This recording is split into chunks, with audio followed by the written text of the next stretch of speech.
घाटनांद्रे गावाजवळ भीषण bus truck अपघात.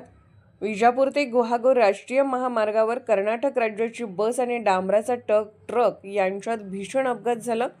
भरधाव बसने ट्रकला धडक दिल्यानंतर बस डाव्या बाजूला असलेल्या मोरी पुलावरून खाली कोसळली आणि विजेच्या खांबाला धडकली.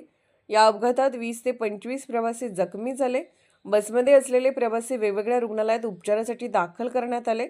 जखमींची नावे संगीता उत्तम पवार, कावेरी अनंत वाघमारे, रमजान वालेगार, अलया बागवान, साबीर बागवान, दुर्गाप्रसाद प्रधान, देवकी कोळी, शंकर दोडमणी, महेश साळे, मलाप्पा कोळी, रंजना आकाश कांबळे, तेजस्वी ओंकार कांबळे, निर्मला मुकेश कांबळे, जहागीर सिकंदर मकानदार यांचा समावेश.